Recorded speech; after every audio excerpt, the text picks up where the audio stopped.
താനാണ് സർവചരാചരങ്ങളുടെയും അധിപനെന്ന് വരുത്തി തീർക്കുവാൻ ശ്രമിക്കുന്നു. എന്നാൽ ധർമ്മപരിപാലകനായ മഹാവിഷ്ണുവിന്റെ ഭക്തനായ പ്രഹ്ലാദന്റെ ഭക്തിവിശേഷത്താൽ ഹിരണ്യാസുരന്റെ അന്തകനാകുവാൻ നാരായണൻ കാരണമാകുന്നു. തൂണിലും തുരുമ്പിലും തന്റെ സാന്നിധ്യമുണ്ടെന്ന് തെളിയിച്ചുകൊണ്ട് ശ്രീ മഹാവിഷ്ണു നരസിംഹരൂപനായി അവതരിക്കുന്നു. ശ്രീ പുരുഷോത്തമന്റെ നരസിംഹ അവതാര കഥയുടെ ദൃശ്യാവിഷ്കാരത്തിലേക്ക് നിങ്ങളേവരുടെയും ശ്രദ്ധയെ സഹർഷം സ്വാഗതം ചെയ്യുന്നു. വീര നരസിംഹ, വീര നരസിംഹ, വീര നരസിംഹ.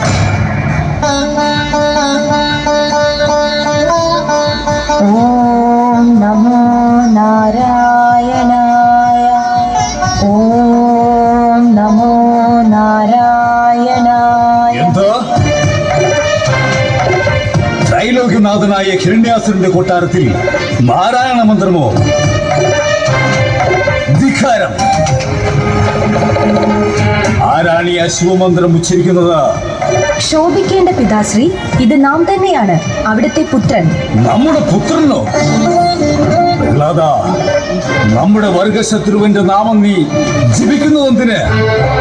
വിശ്വപരിപാലകനും സർവചരാചരങ്ങളിലും കുടികൊള്ളുന്നവനുമായ ഭഗവാൻ മഹാവിഷ്ണുവിന്റെ നാമം എങ്ങനെയാണ് അശുഭമാകുന്നത് പിതാശ്രീ? ഹേ പുത്ര, ആ മഹാവിഷ്ണുവും സകല പരിജനങ്ങളും നമ്മുടെ ശക്തിക്ക് മുന്നിൽ പരാജയം സംബന്ധിച്ച് ഭയഭക്തി ബഹുമാനത്തോടെ അടിമകളെ പോലെ കഴിയുന്നവരാണ്. ആ ഭീരുക്കളുടെ തലവനെയാണോ നീ ഭജിക്കുന്നത്? മ്ലേച്ഛം!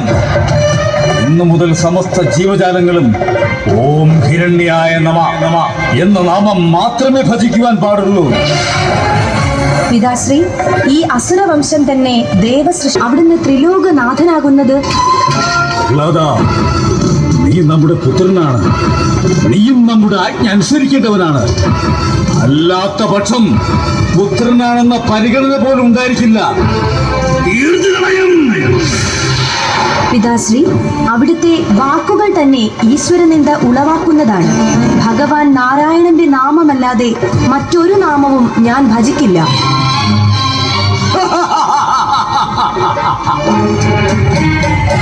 അങ്ങനെയാണെങ്കിൽ നിന്നെ നാം വധിക്കാൻ പോവുകയാണ്. എവിടെ നിന്റെ ദൈവം? നിന്റെ ദൈവം നിന്നെ രക്ഷിക്കുന്നത് നാം ഒന്ന് കാണട്ടെ.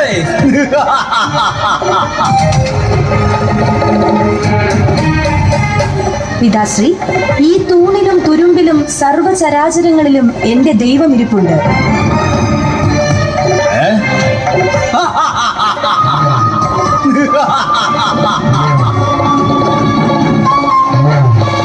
ഈ തൂണിലും നിന്റെ ദൈവം ഇരിപ്പുട്ടോ? എന്നാൽ നാം അതൊന്ന് കാണട്ടെ.